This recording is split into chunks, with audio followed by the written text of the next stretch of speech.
Bonjour, bienvenue dans Femmes et Pouvoir, l'émission des femmes qui savent lier pouvoir et féminité. Aujourd'hui, c'est notre spécial homme, l'émission des hommes de pouvoir qui n'ont pas peur des femmes de pouvoir. Alors, notre invité du jour s'appelle Stéphane Leblanc.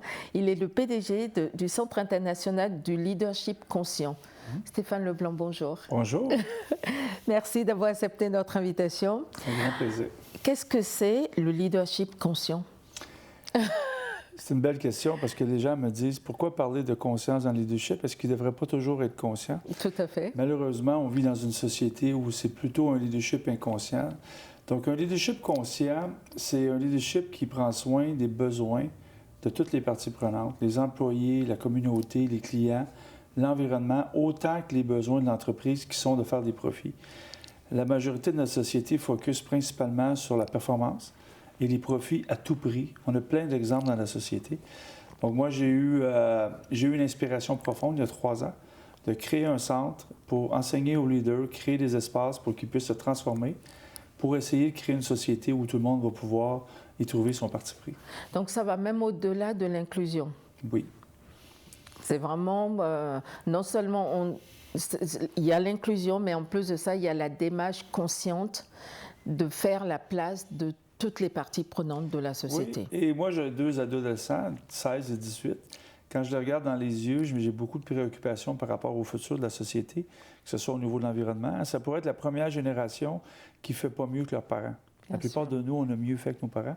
Donc, j'essaie de créer une société avec beaucoup de gens. C'est surprenant, il y a beaucoup de gens engagés à créer cette meilleure société-là. Absolument. Mais évidemment, le rôle des femmes est très important. C'est pour ça que nous sommes ravis de vous avoir sur Femmes et Pouvoir. Et quand je vous dis Femmes et Pouvoir, quelle est la première image qui vous vient en tête? C'est intéressant parce que moi, j'observe que dans notre société, on a beaucoup de difficultés à donner le pouvoir aux femmes. Et les femmes, encore aujourd'hui, doivent se battre pour avoir des positions de pouvoir. Moi, comme Canadien, une société qui est quand même très évoluée, je suis très surpris qu'on n'est pas mieux que les États-Unis au niveau de la quantité de femmes dans des positions de direction. C'est environ 5 de femmes PDG au Canada, alors que j'ai travaillé chez Volvo en Suède, c'était 40 Donc, on a tellement Par rapport à l'Europe du Nord, vous êtes très loin, même par rapport à certains pays en Afrique. Oui, oui, OK, oui. Bien, je sais que le Rwanda fait beaucoup de travail à ce niveau-là, suite au génocide, ces choses-là. Tout à fait. Donc, moi, quand je regarde ma jeune fille de 16 ans, bien, elle a beaucoup moins de chances que mon fils de réussir, juste parce qu'elle a un genre féminin. Et là, si on rajoute les ethnies, les ci, les ça, les différentes religions, là, il y a encore plus de défis, malheureusement. Alors, que signifie pour vous le mot pouvoir? Le mot pouvoir, pour moi, c'est l'opposé du mot force. Il y a un auteur que j'aime beaucoup qui s'appelle David Hawkins qui a écrit un livre, Force et pouvoir. Force, c'est je te force par la main de me suivre. Le pouvoir, c'est par mon enthousiasme, par ma passion, par ma vision. Tout simplement, tu choisis de me suivre. Donc, pour moi, le pouvoir, c'est basé sur l'amour, alors que la force est basée sur la peur. Ah, très bien. Et comment se traduit l'amour dans votre environnement personnel et professionnel? Bien, moi, il y a environ 15 ans, j'ai un patron qui est aujourd'hui le PDG d'Hydro-Québec, qui était mon patron à ce moment-là. Et il m'a, je le dis avec humilité, il m'a remis à ma place. J'étais un jeune leader, guerrier, je travaillais fort, j'avais des bons résultats, mais je n'étais peut-être pas assez gentil avec les gens. J'exigeais trop de mes collaborateurs, de mes fournisseurs.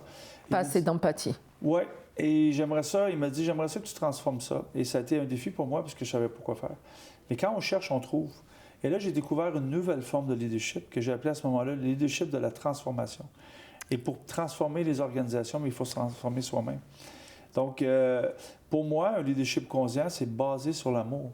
Parce que quand je suis en relation avec toi et que tu sens que je t'apprécie, que je te respecte, mais tu auras le goût de suivre mon leadership. Donc, pour moi, c'est une relation à la base qu'on a.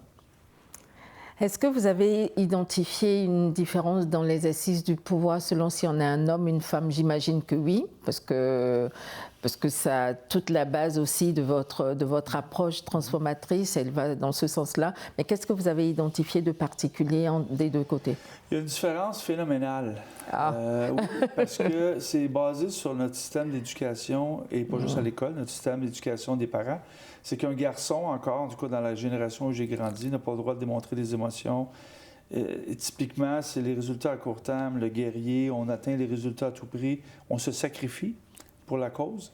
Et quand on se sacrifie, on exige les gens autour de nous de se sacrifier aussi. Alors qu'un leadership qui est féminin, le pouvoir féminin, est souvent, mais pas toujours, parce qu'il y a des femmes qui sont plus sévères et plus exigeantes que des hommes. Souvent, plus, en anglais, on dit nurturing, prend soin, une vision beaucoup plus à long terme, beaucoup plus collaboratrice, alors que le masculin, c'est la compétition à tout prix. Mais pour ça, il faut laisser les femmes être des femmes. Malheureusement, ce que j'ai vu dans les cadres des organisations où j'ai travaillé, c'est qu'on voulait promouvoir des femmes pour atteindre des quotas, mais elles devaient souvent être comme des hommes. Comme des hommes. Et là, ça ne fonctionne pas. Ça ne fonctionne pas. Ça doit créer... Moi, je peux juste voir la souffrance qu'elles avaient à l'intérieur de ne pas pouvoir être elles-mêmes. Alors, tout à l'heure, vous parliez du sacrifice. Moi, j'avais l'impression que les hommes, ils sacrifiaient rien, en fait, que finalement... ils prenaient le pouvoir parce que ça relevait du bon sens, mais semble-t-il que les hommes aussi, ils sacrifient des choses parce que c'est souvent les femmes qu'on dit qu'ils sacrifient la vie de famille, la vie personnelle, ainsi de suite. Bien, moi, ce que j'ai vu, si je prends mon exemple personnel, dans des postes de haute direction, dans des entreprises où il y a beaucoup de compétition, comme homme, on sacrifie beaucoup. On sacrifie notre famille, on sacrifie notre santé. On sacrifie souvent la vraie version de nous-mêmes pour montrer juste la version qui est guerrier. Et moi, j'ai découvert à travers les années que j'avais aussi un côté, parce qu'on a tous le féminin et le masculin, j'avais un côté où j'aimais prendre soin des gens, j'aimais ça contribuer, tout ça. Et je me suis fait souvent critiquer pour être trop sensible. Alors parce que c'était vu comme de la faiblesse. Oui, et j'ai découvert, moi, que la sensibilité, c'est un signe d'évolution. C'est que notre cœur est ouvert, on connecte avec les gens. Mais dans beaucoup de milieux, c'est vu comme étant faible. Parce que le système de gestion traditionnel est beaucoup basé sur le système militaire de plus 50 ans et où on n'avait pas le droit de montrer de faiblesse, on s'en va à la guerre. Dans certaines organisations, c'est presque ça, là. Moi, mon rêve, c'est de créer une société où on a une grande élévation du féminin pour avoir un équilibre. Tu sais, je pense pas qu'on veut une société où là, c'est le féminin qui domine le masculin. Il n'y aura pas plus... Il y aura un déséquilibre malgré tout. Mais on veut un équilibre.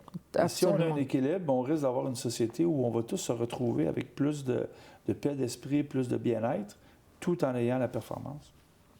D'ailleurs, on est dans une société où finalement, quel que soit...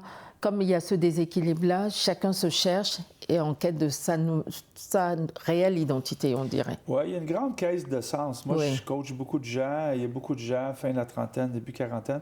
Et là, ça s'en va de plus en plus jeune. Des gens dans la jeune trentaine qui se cherchent. Et parce qu'ils ne trouvent pas leur parti pris dans cette société-là qui est principalement sur la performance. Et oui, je comprends que les femmes font des sacrifices aussi parce que, qu'on le veuille, qu'on ne le veuille pas, souvent, les enfants, quand ils sont très jeunes, c'est la mère qui fait beaucoup plus de travail. Et on voyait tantôt ici dans le bureau, parce que c'est la semaine de relâche, c'est les mamans qui amènent les enfants. C'est ça. Donc, mais je crois que les femmes, ce qui sacrifient le plus, c'est la vraie version d'eux-mêmes. Et ils se donnent le droit d'être à la maison qui y sont vraiment. Et au travail, ils montrent une version qui est appréciée au travail, mais qui n'est pas la vraie version. Donc, il y a quelque chose du pouvoir féminin que les organisations se privent, qui pourrait vraiment les aider. De votre point de vue, quelle stratégie les femmes pourraient mettre en place pour accéder aux instances de pouvoir ou pour forcer les organisations à prendre conscience de cette partie dont elles se séparent pour l'instant, en fait? Bien, il y a plusieurs stratégies. Tu sais, la partie facile, ça serait de dire, mais soyez vous-même. Mais quand on est dans un système, il faut généralement adopter les coutumes du système. Une des choses que j'ai observées, c'est que les hommes sont beaucoup plus forts en réseautage. Souvent, on appelle ça le boys club, le club. Les femmes, j'ai trouvé que des fois, il y avait plus de compétition. Et c'est surprenant parce que le féminin, naturellement, est plus collaboratif. Mais dans le milieu corporatif, j'ai vu plus de compétition. Entre les femmes, oui. Oui, puis un homme qui accède au pouvoir va généralement permettre aux autres hommes d'accéder. J'ai vu des femmes, moi, qui bloquaient, qui coupaient parce qu'il y avait un sentiment d'insécurité, de compétition.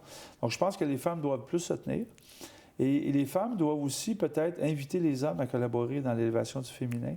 Je vois certaines organisations qui font la promotion du féminin, quasiment en excluant les hommes. Absolument. Et ça ne peut pas fonctionner. Non, ça ne peut pas fonctionner, oui. C'est un peu ça.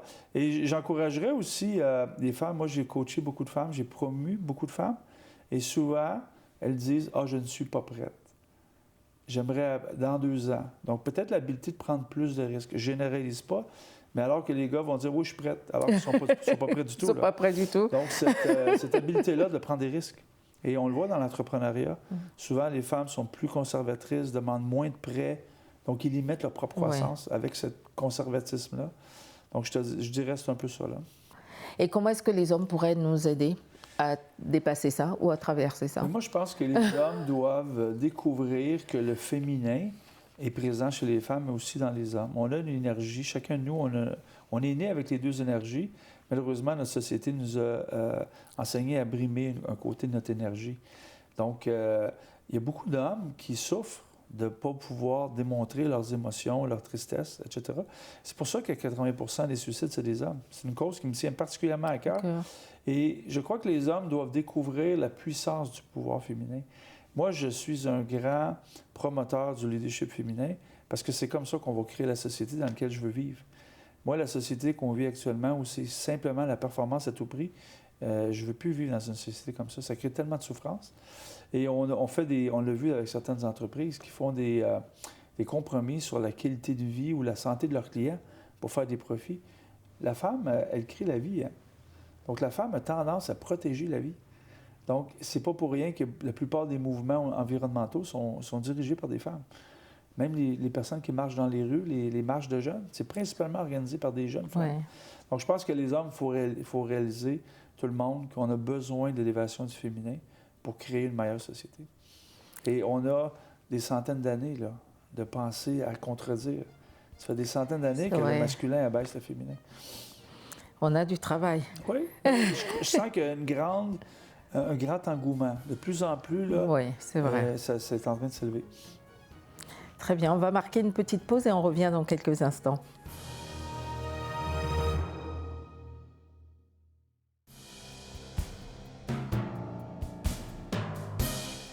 Nous sommes de retour avec Stéphane Leblanc où nous parlions de comment est-ce que les hommes et les femmes pourraient se mettre ensemble pour vraiment créer une meilleure société parce que nous sommes de plus en plus confrontés à la quête de sens où tout le monde, en fait, on accède à plus de performances, plus d'outils qui nous permettent d'aller toujours plus vite, mais malheureusement, ça crée beaucoup de détresse personnelle, et ce qui provoque aussi des burn-out, des suicides. Et ça fait partie des sujets tabous dont on parle de moins en moins, mais qui créent de vrais désastres en fait, dans notre société. Stéphane, sur le plan personnel et professionnel, vous avez parlé tout à l'heure de comment est-ce que vous essayez d'aider des femmes à accéder à des instances de pouvoir. Est-ce que vous avez mis en place un dispositif particulier? Est-ce que dans votre organisation, vous dites « Mon objectif, c'est de tout faire pour que les femmes accèdent encore plus à des postes de responsabilité ». Comment vous vous y prenez? C'est plus qu'un objectif, c'est un engagement profond. Okay. Moi, je considère que le leadership conscient, un des piliers, c'est l'élévation du leadership féminin. C'est absolument essentiel. Donc, moi, je coach beaucoup de personnes, principalement des femmes. Donc, les femmes que je coach, c'est principalement des femmes qui vont jouer un rôle pour transformer la société et qui ont des blocages. Et là, c'est un peu comme l'énergie masculine respectueuse qui vient au service du féminin. OK, je coach les gens à prendre des risques, à s'élever, à viser plus grand. Souvent, les gens visent trop petit. Trop petit. Et moi, j'organise 2 fois par année des sommets de leadership conscient au féminin, un à Montréal, un à Québec. Et c'est toujours rempli. C'est une belle énergie avec tous les conférenciers sont féminins, sauf moi. et moi, je parle de comment le féminin est dans les hommes. Donc, et ça, bien, ça contribue. Hein, ça fait... il y a des conférencières qui prennent de l'expansion. Puis évidemment, bien, on a 150, 200 femmes qui viennent s'exposer au leadership conscient. Donc, je suis profondément engagé à l'élévation du féminin. Le prochain se passera en juin prochain. À Montréal, oui. Très bien. Quelles actions les organisations pourraient-elles mettre en place pour contribuer à ce que les choses elles changent?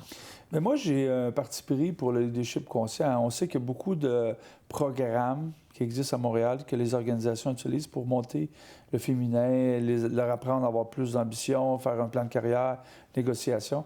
Moi, je travaille à élever le féminin à travers le leadership conscient parce qu'un leadership qui est un plus haut niveau de conscience est totalement transformationnel. Une des choses que je voulais vous partager, il y a une étude qui a été faite aux États-Unis sur les PDG américaines. Il y en avait 33 sur 500, 5 %.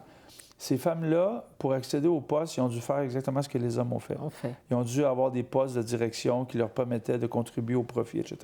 Mais quand ils obtenaient le poste, dans la majorité des cas, ils étaient totalement différents. Il y avait une vision à long terme. Ils voulaient utiliser le poste pour avoir un impact positif sur la société. Ils étaient beaucoup plus collaboratrices, beaucoup plus humbles. Elles demandaient de l'aide. Vous savez, les hommes, c'est une joke, on est perdu et on ne demande pas de l'aide pour trouver notre chemin. C'est parce qu'on doit toujours démontrer ce guerrier-là, qui est un peu macho. Je n'ai pas besoin d'aide. Ça fait qu'on va souvent dans un puits très profond avant de demander de l'aide. Les femmes permettent l'expansion de tout le monde autour parce qu'avec l'humilité, en demandant de l'aide, dans le fond, elles prennent la lumière qu'elles reçoivent et la mettent sur les autres. Donc, moi, je pense que les organisations doivent continuer à permettre aux femmes de prendre l'expansion, mais dans l'authenticité dans laquelle elles sont. Que pensez-vous de l'instauration des quotas pour y arriver? Les quotas? Oui. Je pense que les quotas, ça attire l'attention. Je me souviens d'un moment quand j'étais dans une grande entreprise où j'ai transféré d'équipe et j'avais 23 % de femmes dans les postes de direction. Dans ma nouvelle équipe, il y en avait 7 %. Et là, le VP ressources humaines est venu voir mon équipe de direction. Et dans l'équipe de direction, il y avait 14 hommes et une femme. La femme, c'était la directrice des ressources humaines traditionnelles. Et là, j'ai eu une intuition. J'ai fait un tour de table. J'ai demandé à chacun de mes directeurs de demander pourquoi ils étaient fiers de travailler pour l'organisation et s'il y avait des filles à la maison.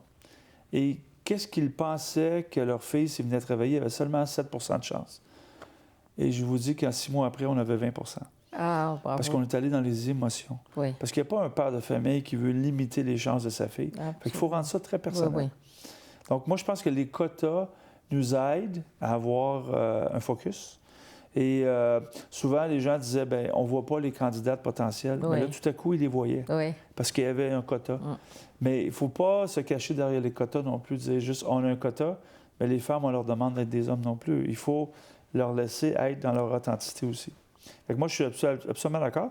Et il y a même des pays qui ont mis des lois où, sur un conseil d'administration, il fallait tel pourcentage. En France, par exemple. Ça change la donne. Les gens n'ont pas le choix.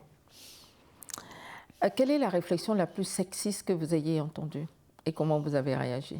Bien, moi, dans une grande entreprise où on avait des quotas, où on performait quand même bien, on avait 23 % de femmes dans les postes de direction. Derrière les portes closes, j'ai déjà entendu des choses par rapport... On aurait dit à un homme, lui, il est ambitieux, c'est un futur président. Ce qu'on a dit, je ne veux pas le répéter à la télé, mais ce qu'on a dit à propos de la femme, c'était l'opposé. C'était dénigrant. Je me dis, pourtant, elle exerce le même engouement pour son travail que l'homme fait. Donc, on le voyait comme négatif, parce qu'on aurait voulu qu'elle s'abaisse au lieu de... Au lieu de se lever. Pourquoi les hommes ont-ils peur des femmes de pouvoir? Moi, je pense que c'est ancestral. Quand on retourne... j'ai fait beaucoup de recherches là-dessus. Il y a une raison pourquoi les hommes ont tué tant de femmes en les accusant d'être sorcières. Sorcière veut dire connectée à la source. Vous savez, les femmes, à cause de la vie qui est créée à travers elles, à cause qu'elles sont beaucoup plus connectées au cœur, selon moi, elles sont beaucoup plus intuitives, elles sont beaucoup plus... Elles peuvent être très rationnelles parce qu'elles étudient selon les mêmes études, mais elles ont accès à une autre intelligence. Et ça, je pense qu'il y a beaucoup d'hommes qui ont peur de ça. Et moi, je crois que dans mon travail, au niveau de la conscience, même quand je fais des conférences traditionnelles, 75 % de femmes. Pourquoi? Parce que le cœur est plus ouvert. Moi, je crois qu'en général, les femmes sont plus évoluées dans la conscience. Elles évoluent plus rapidement dans la transformation. Et en ce moment, je pense qu'il y a un débat ou une énergie qui veut arrêter ça au niveau masculin, mais on ne peut pas arrêter le progrès. Et moi, je sens que dans ma vie, dans les 10-15 prochaines années, il va y avoir une grande, grande augmentation des femmes dans les postes de pouvoir. Et comment rassurer ces messieurs? Parce qu'on en a quand même besoin. Bien, moi, je pense qu'il faut juste parler un langage. Les hommes veulent la même chose. On veut plus d'équilibre. On parlait de sacrifice tantôt. De vivre dans une société où un homme n'a pas le droit de démontrer des émotions, que c'est vu faible, d'avoir autant de problèmes de santé mentale et de suicide chez les hommes, c'est pas normal, ça. Donc, je pense que beaucoup d'hommes qui évoluent voient un peu les limitations du système dans lequel on vit, qui est basé sur la performance, ça n'a plus de bon sens. Donc, je pense que les hommes ont besoin, il faut juste ouvrir les yeux et voir toutes les qualités qui viennent avec ça. Et beaucoup d'hommes que moi je connais veulent la même société que les femmes veulent. Donc, on a besoin de cette société-là. Si vous étiez un homme ou une femme d'État, lequel ou laquelle seriez-vous et pourquoi? Bien, moi, il est décédé, mais ça serait Mandela. Parce que Mandela, pour moi, c'est un révolutionnaire qui est passé 26 ans en prison et il est sorti comme un homme sage. Et à cause de sa sagesse, il a réussi à faire la paix en Afrique du Sud. Oui. Si vous avez un jour pour changer le monde, par quoi commenceriez-vous? La conscientisation. Ben moi, je ramènerais les gens dans le cœur. Ouais. Je le vois dans beaucoup d'événements où je vais, dans des concerts de musique, dans différents événements, on tombe dans le cœur rapidement. Ouais. Et dès qu'on est dans le cœur, on le voit dans les événements dramatiques, quand il y a des drames dans la société ou des calamités, les gens se rapprochent, on Ouais. tombe dans le cœur. Et tout à coup, on va aider notre prochain, alors qu'avant, on n'y parlait pas. Donc, je pense qu'il faut ramener les gens dans le cœur. En fait, retourner à la source, en fait. Si vous étiez un animal, lequel seriez-vous et pourquoi? Ah ben, je serais mon chien, Cooper, et c'est l'amour inconditionnel. C'est la sagesse pure. Il m'enseigne l'amour, la joie et la paix. Si vous aviez un message à délivrer aux hommes qui nous regardent, lequel serait-il? Ouvrez votre cœur. Faites le plus long voyage d'un homme. Passez de la tête au cœur. Si une petite fille ou un petit garçon regarde cette entrevue, mais plus un petit garçon qui déclare « Quand je serai grand, je voudrais être comme Stéphane Leblanc pour changer le monde », qu'est-ce que vous lui diriez? Je dirais, sois le plus authentique à qui tu es vraiment. Moi, j'ai passé 45 ans de ma vie avec des masques que la société voulait que je porte. Je les ai enlevés. Et depuis ce temps-là, je rencontre tellement des belles personnes qui aiment la vraie personne et non pas les masques. Oui. Est-ce que vous avez un objet ou une photo, quelque chose qui pour vous représente le pouvoir et la masculinité? Bien, moi, j'ai mon téléphone. Les gens me demandent tout le temps qu'est-ce que tu aimes comme objet. C'est le seul objet que j'adore. Pas parce que c'est le téléphone lui-même, Ouais. c'est à cause de ce qu'il me permet de faire. Et je crois que la technologie, si elle est consciente, peut faire tellement de bien, mais on l'a vu aussi que si elle est inconsciente, peut faire tellement de mal. Donc, je pense que la technologie, elle est conçue en ce moment principalement par des hommes et elle est plutôt inconsciente. On vend nos données à des tierces parties. Et j'ai fait des recherches que quand l'intelligence artificielle, elle est conçue par des femmes, elle est beaucoup plus consciente, elle est beaucoup plus respectueuse et elle fait beaucoup plus de bien dans la société. Quelle est votre citation préférée? Ah, c'est Rumi. Rumi, un poète de 800 ans, il dit « Où tu es en ce moment, Dieu l'a encerclé sur la carte pour toi. On est toujours au bon endroit pour avoir les bonnes expériences, pour se transformer, pour ensuite faire la contribution qu'on doit faire. Et quand on a l'impression d'être dans la boue et que ça ne va pas bien dans notre vie, on questionne ça. Mais quand on regarde en arrière, on se dit, bien, cet événement-là était fondamental. Moi, j'ai perdu mon emploi au mois de septembre 2014. Mais aujourd'hui, je suis tellement heureux parce que ça m'a libéré de faire. Et je ne serais pas assis avec vous aujourd'hui si ce n'était pas arrivé. Donc souvent, les événements comme ça, on les voit comme négatifs, mais il faut juste regarder la fin du film. Le film n'est pas terminé de notre vie. Et quand on regarde le film au complet, on se rend compte que c'était essentiel. C'est vrai. Que Stéphane, vous êtes un homme de pouvoir. Quel pourrait être votre super pouvoir? Mon super pouvoir, je l'assume, c'est de faire voir aux gens leur vrai potentiel. Moi, je le vois. À chaque fois que je rencontre des gens, je vois tout ce qui est possible pour eux. Des fois, je ne leur dis pas tout parce que ça leur fait peur, mais c'est de leur faire voir et ensuite de les accompagner pour s'élever. Je crois que la majorité des gens ne vivent pas plus que 50 % de leur vrai potentiel. Moi, je le vois. Et mon pouvoir, c'est de les aider à les réaliser. Très bien. Mais merci beaucoup. Merci c'est passé trop vite. Merci, Stéphane. C'était Hommes et pouvoir. Non. C'était Femmes et pouvoir avec notre numéro spécial Hommes et pouvoir, l'émission des hommes de pouvoir qui n'ont pas peur des femmes de pouvoir. Si cette émission vous a plu, n'hésitez pas à nous soutenir en allant sur tous nos réseaux sociaux, Facebook, Instagram, Twitter et LinkedIn, mais aussi sur notre chaîne YouTube et sur www.femmesetpouvoir.tv. Je vous dis à très bientôt. Merci.